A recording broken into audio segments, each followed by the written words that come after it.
మరి ఇప్పుడు మనందరూ నచ్చిన మెచ్చిన వార్త, మీ అందరూ ఎప్పుడెప్పుడు అని ఎదురు చూస్తున్న వార్త, కాక్రోచ్ జనతా పార్టీ తీసుకొచ్చిన ఈ ఉద్యమాన్ని నీట్ పేపర్ లీక్లో విద్యాశాఖ మంత్రిగా పనిచేస్తున్న ధర్మేంద్ర ప్రధాన్ గారు రాజీనామా చేయాలని చెప్పేసి డిమాండ్తో ఈ ఉద్యమం జరుగుతున్నది.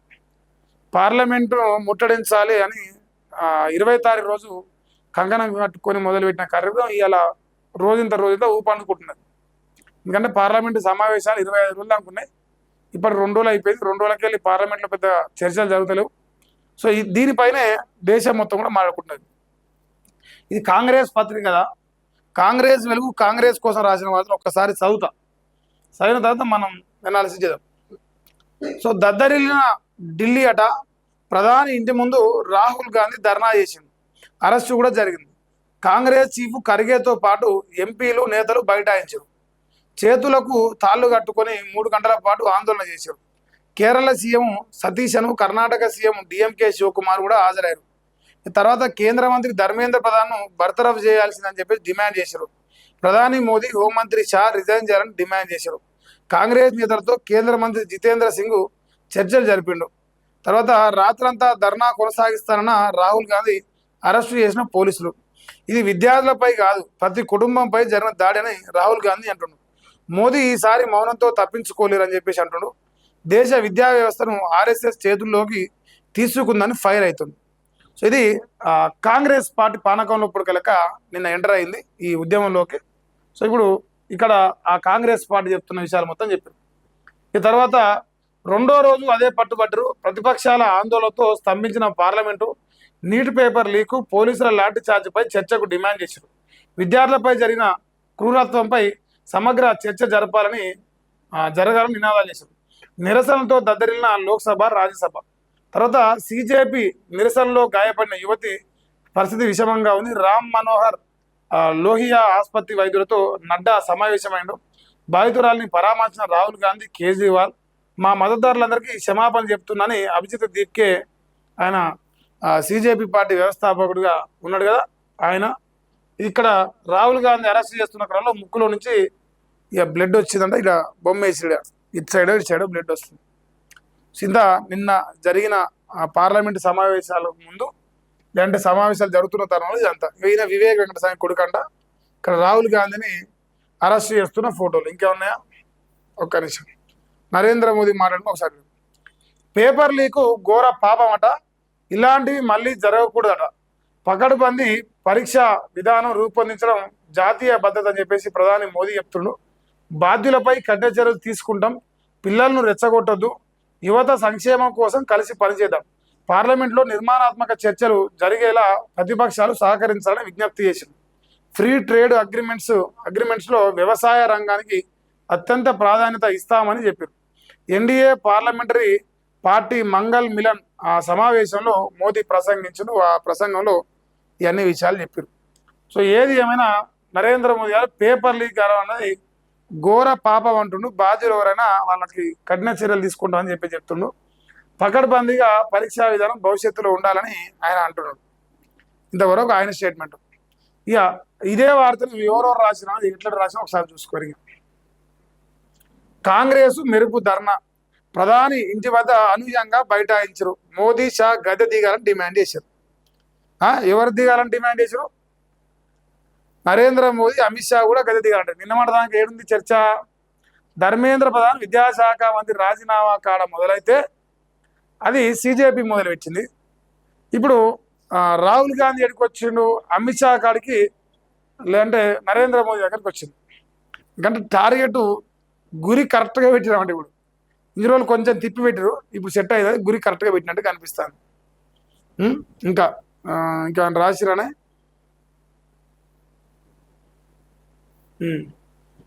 తర్వాత ఏబిఎన్ ఆంధ్రజ్యోతి. ప్రధాని నివాసం ముట్టడట, ఢిల్లీలో కాంగ్రెస్ నాయకుల మెరుపు ధర్నా, విద్యార్థులపై లాఠీచార్జ్ నిరసిస్తూ బైఠాయించు. మోదీ, షా రాజీనామాకు డిమాండ్.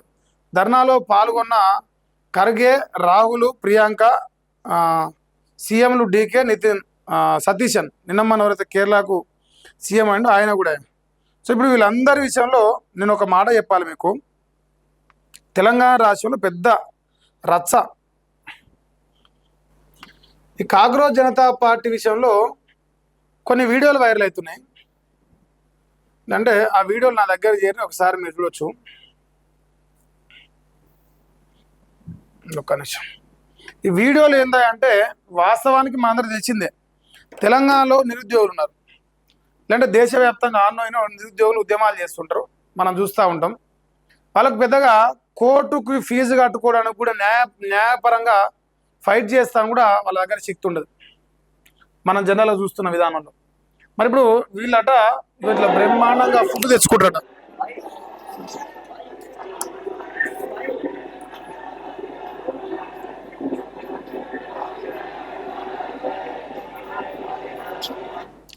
మీరు ఈ ఫోటోలు అబ్జర్వ్ చేస్తే నాకున్న సమాచారం ఈ 4 వీడియోలలో అదే ఉన్నది. పిజ్జాలు, బర్గర్లు, ఇంకా లేదంటే కూల్ డ్రింక్స్, ఏది కావాలంటే అది ఇన్స్టెంట్గా అన్లిమిటెడ్గా దొరుకుతున్నది. ఇది ఆ జంతర్ మంతర్ సరిహద్దు ప్రాంతాల్లో ఎట్లా దొరుకుతుంది అంటే, రాజకీయ పార్టీలు ఫండింగ్ చేస్తున్నాయా, లేదంటే దేశ విద్రోహ శక్తులు ఏమైనా ఫండింగ్ చేస్తున్నాయా? ఇప్పుడు CJP పార్టీ వ్యవస్థాపకుల దగ్గర పోనీ అంత లీగల్గా అంత ఆస్తున్నదా, లేకపోతే NGO ఆర్గనైజేషన్స్ ఏమైనా పెడుతున్నాయా? ఎవరు పెడుతున్నారు అన్నది అర్థం కాని ప్రశ్న. సో అక్కడ తెలంగాణకు సంబంధించిన ఒక వ్యక్తి అక్కడ దాకా వెళ్ళి అక్కడ ఏం జరుగుతుంది, ఏం కథ, అసలు నిజంగా ఇక్కడ పరిస్థితులు ఎట్లా ఉన్నాయని తెలుసుకునే ప్రయత్నం చేస్తే కొన్ని నమ్మలేని నిజాలు బయటపడతా ఉన్నాయి. ఇది ఒక వీడియో, చాలా ఉంది. అక్కడ ఫుడ్ ఫ్రీ సప్లై అనమాట, ఫుడ్ మొత్తం.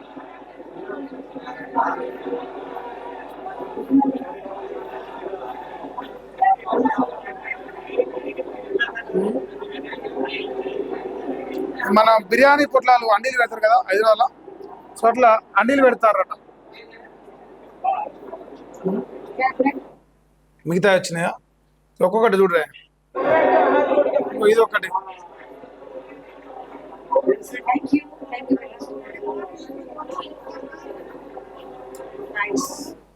సో ఇట్లా మంచిగా బిర్యానీ ప్యాకెట్లు ఇస్తారు. ఈ ప్యాకెట్లకు స్పాన్సర్షిప్ ఉందా, లేదు ఈ ఉద్యమంలో ఎలాంటి కుట్రలు లేవా? కుట్రలు లేకపోతే మరి అన్ని పైసలు దాపు ఒక 20,000 మంది పాల్గొన్నారు. 20,000 ఇంటూ మినిమం 100 రూపాయలు వేసుకోరా. యావరేజ్ పిజ్జా అయితే 200-300 మినిమం, తక్కువలో తక్కువ ఉంటుంది. నేను 100 చెప్తున్నా. 100 ఇంటూ 10,000, వరస్ట్ కేదా 10,000, 20,000 అంటారు, 30,000 అంటారు, కానీ 10,000 చెప్తున్నాను. ఎన్ని డబ్బులు అవుతున్నాయి, ఎన్ని రోజుల నుంచి జరుగుతుంది, ఎంతమంది ఇది చేస్తారు? ఓన్లీ నేను ఫుడ్ ఐటమ్స్ గురించే మాట్లాడుతున్నా.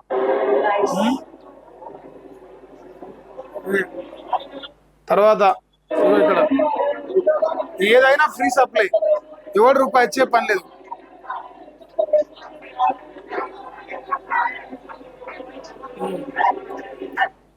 ఇది ఇందాక చూసింది.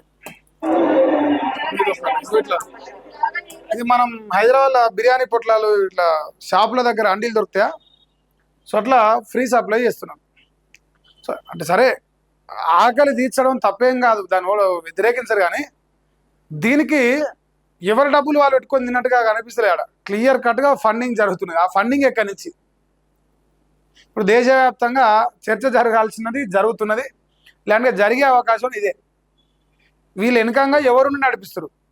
గత నుంచి ఉన్న చర్చ, ఈ అభిజిత్ దీప్కే ఎవరైతే గతంలో చర్చలకు పంపిండో వాళ్ళంతా ఆమ్ ఆద్మీ పార్టీ వాళ్ళు, లేదంటే సపరేటు కాశ్మీర్ కావాలని కోరుకునే వాళ్ళు, అంటే సపరేటు పంజాబ్ కావాలనుకుంటే ఇట్లాంటి వాళ్ళే గతంలో ఉన్నారు. సో మరి దీనికి ఫండింగ్ ఏ వైపు నుంచి జరుగుతుంది? దేశాన్ని అస్థిరపరిచే ఏమన్నా కుట్రలు జరుగుతున్నాయా? దేశ విద్రోహ శక్తులు ఏమైనా వీళ్ళకి ఫండింగ్ చేస్తున్నాయా? లేదంటే నిజంగా ఈ దేశంలో ఉన్న యువతనే కొట్లాడితే చాలా సంతోషం, కానీ యువతను ముందర పెట్టి ఎవరైనా దేశ వ్యతిరేక శక్తులు పనిచేస్తురా?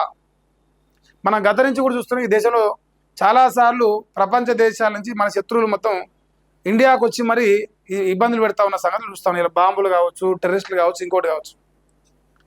మరి వీళ్ళ వెనకంగా నడిపిస్తున్నది, వీళ్ళకి వెనకంగా ఫండింగ్ ఇస్తున్నది ఏ దేశ వ్యతిరేక శక్తులు ఉన్నాయా, లేదంటే ఈ దేశంలోనే ఓన్లీ నరేంద్ర మోదీ టార్గెట్గా పనిచేస్తున్న ఆమ్ ఆద్మీ పార్టీ, ఇలాంటి కాంగ్రెస్ పార్టీ ఉన్నాయా? సరే, కాంగ్రెస్ పార్టీ ఇలా డైరెక్ట్గా పబ్లిక్లో కనిపిస్తున్నది ఓపెన్గా, ఆమ్ ఆద్మీ పార్టీ కూడా డైరెక్ట్గా కనిపిస్తున్నది, కానీ ఫండింగ్ ఎక్కడి నుంచి అనేది చాలా డిఫరెంట్గా అనిపిస్తున్నది నాకు. ఇంకా ఎన్ని రోజులు జరిగినా ఈ ఫండింగ్ మాత్రం ఆగే అవకాశం లేదు. ఈ ఉద్యమం ఇంకా నెల రోజులు జరగని, ఇంకా 2 నెలలు జరగని. ధర్మేంద్ర ప్రధాన్ రాజీనామా అయిపోతే రేపు తర్వాత అమిత్ షా రాజీనామా అడుగుతారు. అమిత్ షా రాజీనామా అయిపోతే రేపు ప్రధానమంత్రి నరేంద్ర మోదీ రాజీనామా అడుగుతారు. ఫైనల్ గా రాహుల్ గాంధీని ప్రధానమంత్రి చేయాలన్నా, ఇలాంటి ఆమ్ ఆద్మీ పార్టీ అధినేత అరవింద్ కేజ్రీవాల్ చేయాలన్నా. సో వీళ్ళ టార్గెట్ ఏందని అర్థం కావాలి. ఇంకోటి, కొందరు దేశంలో దేశ విద్రోహ శక్తులు ఉన్నారు. వాళ్ళపైన దేశద్రోహం కేసులు ఎప్పుడు పెడుతున్నారు అనేది నేను ఎదురు చూస్తూ ఉన్నా. సో ఈ దేశం బంగ్లాదేశ్ లెక్క ఆగమైపోవాలి, బంగ్లాదేశ్ పట్టిన గది భారత్కు పట్టాలని కొందరు దుర్మార్గులు కోరుకుంటారు. ఒకసారి ఆ వీడియో వినిపించే ప్రయత్నం చేస్తాం. మీడియా జాగ్రత్త, యువత మీద పడి కొట్టే పరిస్థితి వస్తుంది. యువత మొత్తం భారతదేశంలో ఉన్న యువత ఏదైతే ఉందో ఈ మీడియా పైన, ఈ ఎస్టేట్ల పైన ఏదైతే ఎస్టేట్లు ఉన్నాయో జ్యుడిషియరీ మన్ను మశానం, బంగ్లాదేశ్ లో ఏ పరిస్థితి వచ్చిందో సేమ్ ఇండియాలో ఆ పరిస్థితి స్టార్ట్ అయింది. విన్నారుగా, బంగ్లాదేశ్ లో ఏ పరిస్థితి వచ్చిందో అదే పరిస్థితి స్టార్ట్ అవుతుంది, స్టార్ట్ కావాలి అని చెప్పి చెప్తుంది. గోధి మీడియా అని చెప్పేసి ప్రచారం చేస్తూ దాన్ని 100% దేశవ్యాప్తంగా అంత సమర్థిస్తూ పక్కన పెడతారు. మన లాఠీ చార్జ్ జరిగిన దాని వెనుక ఉన్న ఇన్సిడెంట్లు వీడియోలు బయటకు వస్తున్నాయి. ఫస్ట్ అక్కడ ఉన్న బెటాలియన్, అక్కడ ఉన్న పోలీస్ సిబ్బంది అక్కడ భద్రతను కల్పిస్తుంటే ఈ సీజేపీలో ఉన్న కార్యకర్తలు లేదా మద్దతుదారులు వాళ్ళంతా ఒక్కటే ఒక పోలీస్ వ్యక్తిని టార్గెట్ చేసుకొని ఆయన హెల్మెట్ తీసేసి ఆయన కొట్టే ప్రయత్నం చేస్తేనే లాఠీ చార్జ్ జరిగింది. అది దానికి సంబంధించిన ఎవిడెన్స్ బయటకు వచ్చింది. లాఠీ చార్జ్ చేయడానికి సంబంధించిన కారణాలు. ఇంకోటి, ఈ పోరాటానికి అలా నరేంద్ర మోదీ ప్రభుత్వం రెస్పాండ్ అవుతున్నది. రెస్పాండ్ అయ్యి ఖచ్చితంగా వాళ్ళతో చర్చలు జరిపి సానుకూలంగా స్పందిస్తున్నది. ఈ సందర్భంలో కాంగ్రెస్ పార్టీ ఎందుకు ఎంటర్ అయింది? ఇంకోటి, ఎంటర్ అయింది ఇన్ని రోజులు వెనక గురించి నడిపించింది కాంగ్రెసేనా?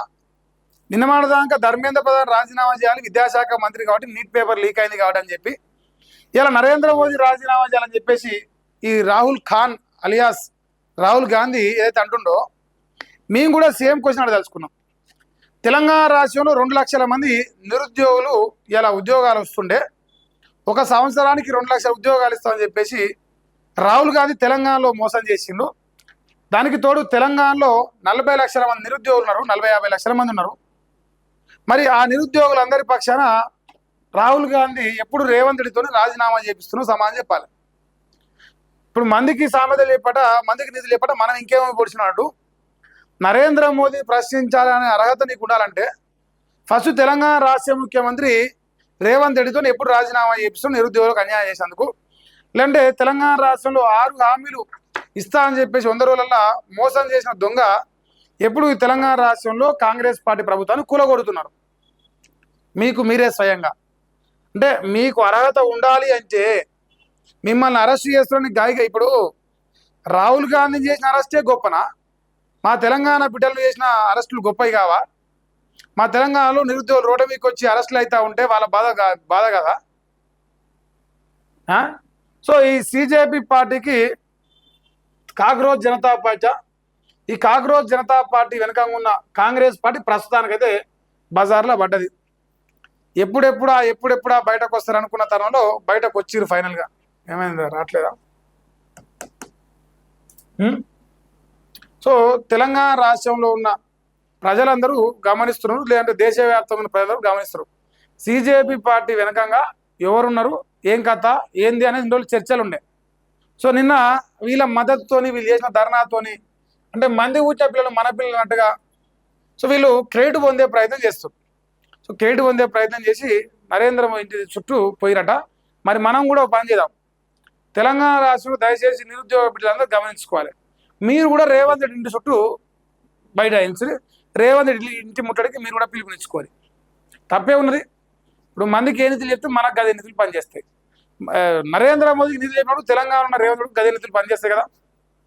ఇంకోటి, తెలంగాణలో ఇలా రాహుల్ గాంధీ అనేటోడు కూడా నిజంగా తెలంగాణ దమ్మున మనగాడు కాంగ్రెస్ ఉంటే తీసుకురారు. రాహుల్ గాంధీ తీసుకొచ్చి ఇక అశోక్ నగర్ తీసుకుపోమంటారు వాళ్ళు, లేదంటే చిక్కడపల్లి తీసుకుపోమంటారు, లేదంటే దిల్సునార్ రమ్మంటారు. ఆడికి పోయి ఇట్లా పోయి కూర్చోవాలి నిరుద్యోగుల కోసం. వాళ్ళు కూడా యువత ఈ దేశంలో భాగమే. వాళ్ళు కూడా ఇంకా వాళ్ళు కాంగ్రెస్కి ఓటేసారు.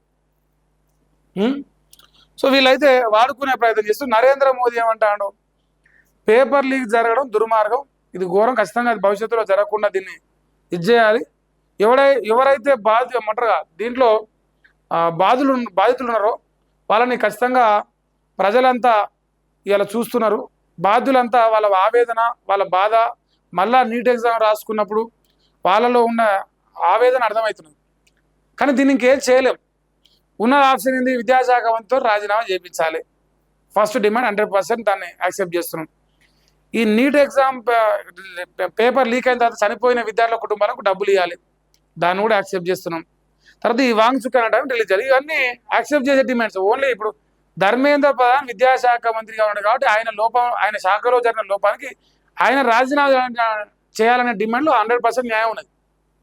ఈ దేశంలో కానీ ప్రపంచంలో ఏ దేశంలో కానీ ఒక శాఖలో అక్కడ ఉన్న మంత్రి తప్పు జరిగినప్పుడు ఖచ్చితంగా రాజీనామా చేయాలని డిమాండ్ వస్తుంది. మరి రేవంత్ రెడ్డి రాజీనామా చేస్తుండా? చనిపోయిన శవాలను తీయలేని సన్నాసి ఎప్పుడు రాజీనామా చేస్తుండు? లేదంటే నిరుద్యోగులను మోసం చేసిన విద్యాశాఖ మంత్రి తెలంగాణలో ఎప్పుడు రాజీనామా చేస్తుండు? సబ్బండ వర్గాలను మోసం చేసిన ఈ రాష్ట్ర ముఖ్యమంత్రి ఎప్పుడు రాజీనామా చేస్తుండు? వాళ్ళు ఒప్పుకుంటారు అట్లీస్ట్ తప్పు జరిగిందని. మీకు ఆ దమ్ముందా? కాంగ్రెస్ పార్టీకి తప్పు జరిగింది, 2 లక్షల ఉద్యోగాలు ఇస్తామని మోసం చేసామని మీ నోట్లోకి వెళ్ళి ఒక్కనాడని చెప్పిరా? చెప్పరైతురి. మీరు మాత్రం నీతి వాక్యాలు చెప్తుండ్రి. సో ఇది వాడుతున్నాయి. సో 99.9% ధర్మేంద్ర ప్రధాన్తో రాజీనామా చేయించడానికి అవకాశాలు కనిపిస్తున్నాయి. ఇలాంటి ఆయన మంత్రి పదవి నుంచి బర్తరాఫ్ చేయడానికి కూడా అవకాశాలు కనిపిస్తున్నాయి. ఏదైనా జరగవచ్చు, ఏ క్షణమే జరగవచ్చు. సో రోజు రోజుకి ఈ పార్లమెంటు సమావేశాలు జరుగుతున్న సందర్భంగా ఈ వీళ్ళ వార్త హైలైట్ అవుతుంది దేశవ్యాప్తంగా అన్ని పేపర్లలో, నేషనల్ కానీ ఇంటర్నేషనల్ కానీ స్టేట్ వైజ్ పేపర్లలో అన్నిట్లలో వీళ్ళే హైలైట్ అవుతున్నారు. దాంట్లో ఏం డౌట్ అక్కర్లేదు.